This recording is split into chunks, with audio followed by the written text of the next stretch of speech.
The launchroom pulsed with red light. The steel walls shook under the thrum of engines. Captain Isaac Hale stood by the drop pod, helmet in hand, eyes fixed on the holographic map that floated above the console. Eclipse Era's orbit glowed in blue beneath him, a cold, beautiful target. Lieutenant Cara Dune checked her rifle beside him, silent, breathing steady. Across the bay, Sergeant Leon Vance cracked a smile while fastening his harness. "Feels like another suicide trip, Captain." "Then make it our usual success," Hallie said. No one laughed. The hum of reactors drowned everything. The briefing had said simple objectives: infiltration, shutdown, extraction within 23 hours. But simple plans never lasted in real war. Corporal Aaron Locke ran the final systems check. The screen scrolled data faster than her eyes could follow. Sweat dampened her collar. She was the youngest on the team, and she had seen enough burned cities to know what failure smelled like.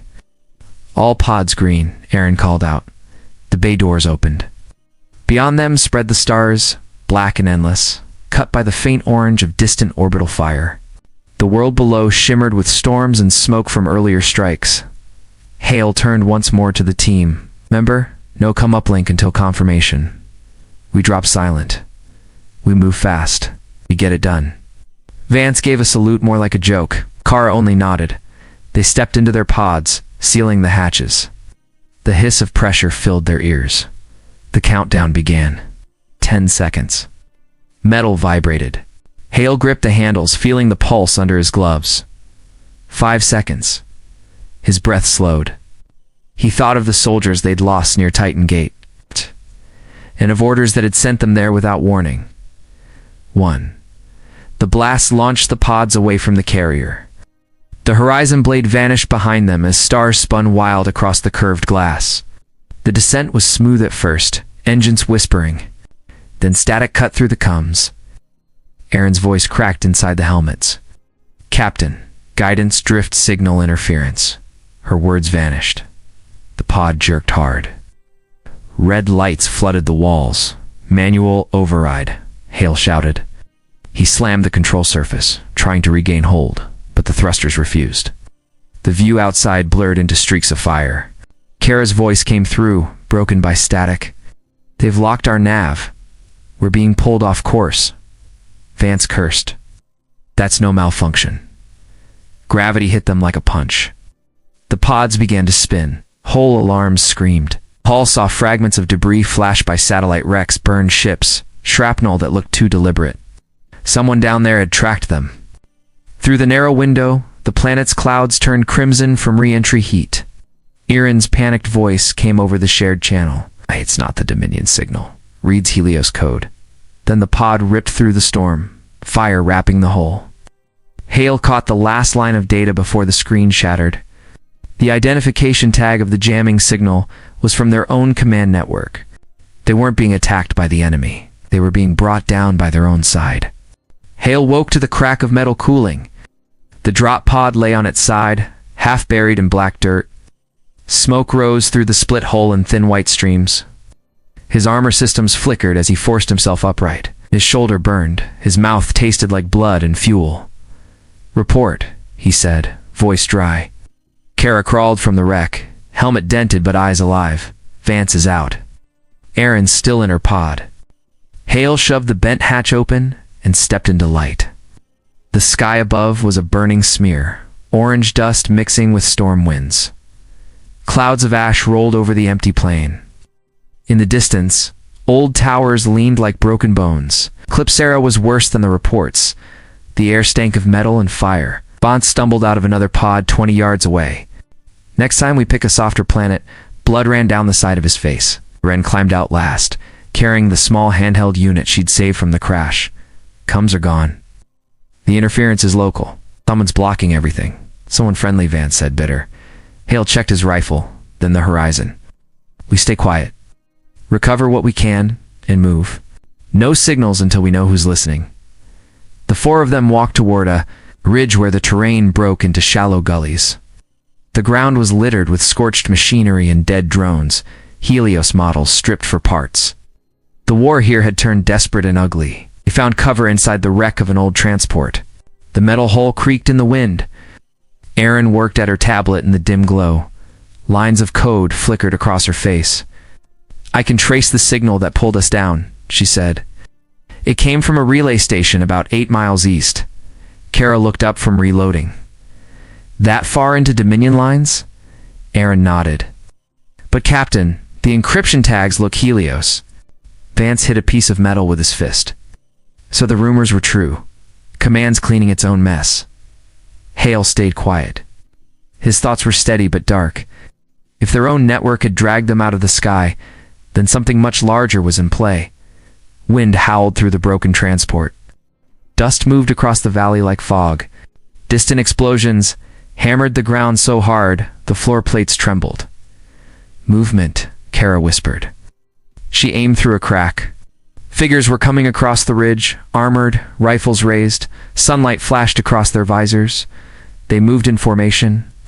They don't look Dominion, Vance said, watching their approach. Hale tightened his grip on his weapon. Then who are they? He peered past the rim of the transport. On the nearest trooper's shoulder plate was a small blue emblem. Helios colors, but the edges were crossed out with black paint. Before Hale could signal his team, a burst of gunfire tore through the wreck. Metal screamed. Aaron dropped to the floor. Kara shouted, "They're Helios deserters." Hallie ducked as the next volley hit, glancing at Aaron's screen while rounds sparked around them. The trace signal pulsed again. It came from inside the deserters' camp. And buried in the code was a name Hale recognized, Colonel Marcus Tren.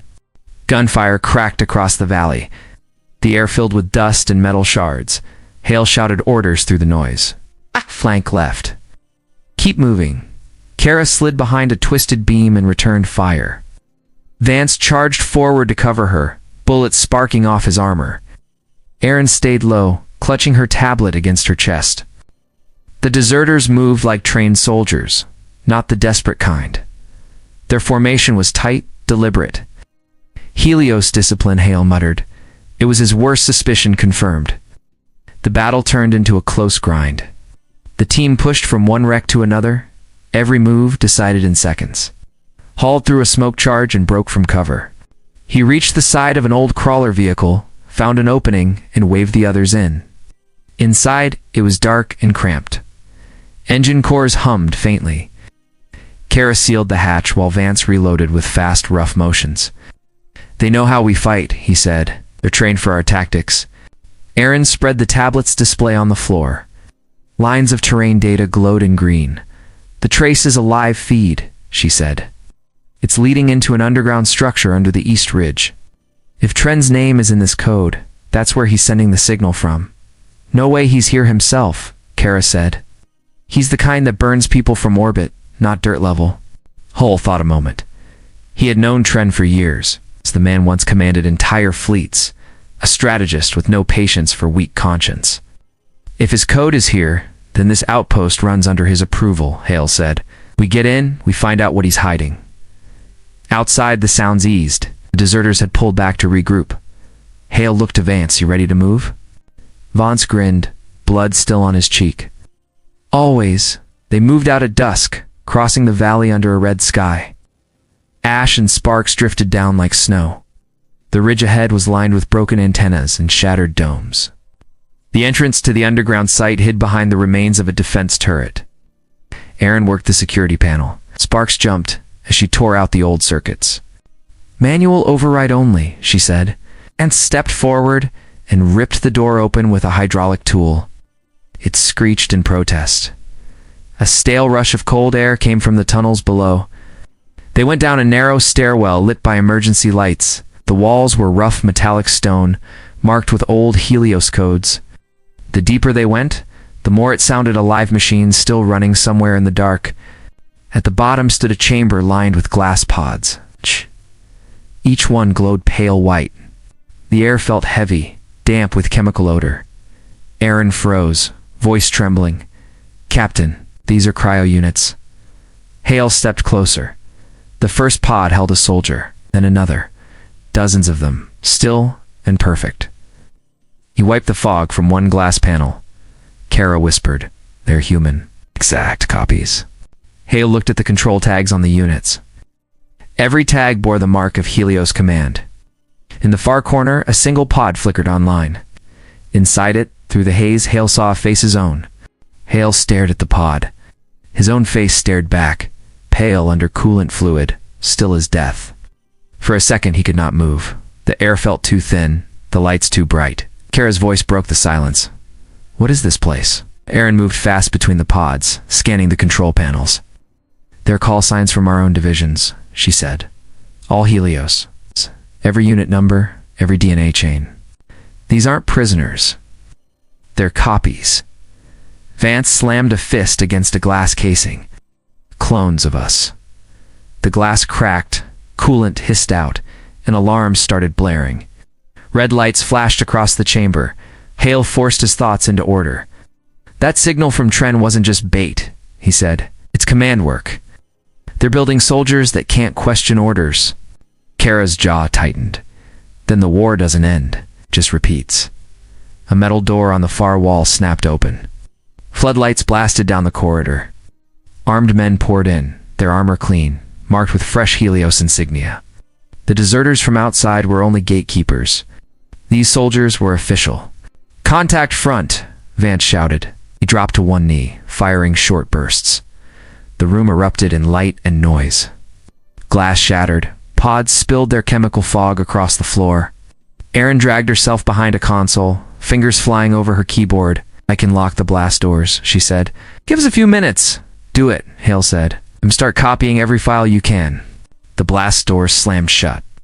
The gunfire stopped except for the echo. Smoke hung so thick it was hard to breathe. Erin's screen showed the transfer bar crawling forward. "Data backup in progress," she said. "It's proof they made backup soldiers from our own men." Kara pressed her rifle to her leg, face streaked with sweat. "Helios set us up to clean this out, then burn the evidence." "That's the reason the pod dropped us wrong," Hale said. "Tren sent us down here to die quiet." The lights flickered again, then dimmed. From overhead came a deep, rolling sound like engines spinning up. Erin frowned at her screen. "Orbital strike sequence initializing," she said. Vance swore under his breath. "You're going to flatten the whole site." Hal looked around at the frozen faces in the pods. Men and women rebuilt from stolen lives. His fists tightened. "Then we don't die here. We take the truth out with us." He moved to the exit tunnel. "Grab what you can carry. We head to surface." The floor shook hard. Concrete dust fell like snow. Erin yanked a drive free from her terminal. Screens flashed once more before dying. Hale led them up the stairway as heat rolled through the structure. Behind them the chamber burned, pods melting into white steam. They reached the upper corridor just as the ground split. A blast threw them forward into daylight. Hale lifted his head through the smoke. A shuttle hovered above the ridge. On its side gleamed the Helios symbol, but its tailcode number was burned out. A voice came over the comlink in Hale's helmet, cold and calm. "Captain Hale, stand down. Die order of Colonel Marcus Tren." Wind tore across the ridge. Dust whipped around the team as the shuttle descended, engines roaring. Hale raised his rifle but held his fire. The voice in his helmet came again, steady and sharp. "Captain, you and your squad are officially off record. The strike will erase this entire region in 3 minutes. Surrender now, and I'll make sure Command remembers your loyalty." It was Tren's voice, cold as stone. Kara looked to Hale. "He wants to bury everything, sir. Including us." Vance reloaded, his movements slow and heavy. "Figures. Send us in. Then torch the truth." Erin clutched the data drive to her chest. "This has all the proof we need. We can expose it." Hallie kept his eyes on the shuttle. He could see figures in the open-hatch soldiers in black armor, rifles ready. Helios insignia gleamed on their chests. He spoke into his cum. "Colonel Tren, you made a mistake bringing us here yourself." The reply came back dry. "There is no us, Captain, only the mission. You became a liability the moment you saw what was under that ridge." Hale exhaled. Once, slow. "Then I'll finish the mission my way." He motioned to Kara. She nodded and launched a smoke grenade. Gray clouds covered the slope. Vance opened fire first, the sound cracking like thunder. Bullets tore through armor. Soldiers staggered and fell. Shuttle's guns lit up, shredding rock and dirt. Hale ran low, heart pounding, the air hot with engine heat and gunfire. Kara covered him, precise and calm. Erin sent out a coded burst, fingers flying over her small transceiver. She shouted, "Transmission sent!" Every open channel and range just got the data. Vance grinned as he threw a charge toward the shuttle's landing gear. The explosion flipped one wing into the dirt. Flames roared from the engine. From within the smoke, Tren's voice returned, furious. You think you've changed anything, Hale? You exposed a secret, not a system. People will forget in a week. Hale reached the wreck and climbed the ramp through fire and smoke. He found Tren near the cockpit, pistol drawn but shaking. The ship was burning behind him. You killed good men, Hale said. Tren's face barely moved. I built better ones. You saw them? Hale stepped closer until the pistol was against his forehead. They weren't better. They were copies of the ones you destroyed. The pistol trembled. Hale grabbed Tren's arm, twisted, and forced him against the wall. There was a single shot. Tren fell without a word. Outside, Kara yelled that the strike signal was locking on. The ground already glowed orange with heat. Hulla grabbed Aaron and Vance and jumped from the loading ramp. They hit the dirt and ran as the shuttle began to melt. The horizon erupted.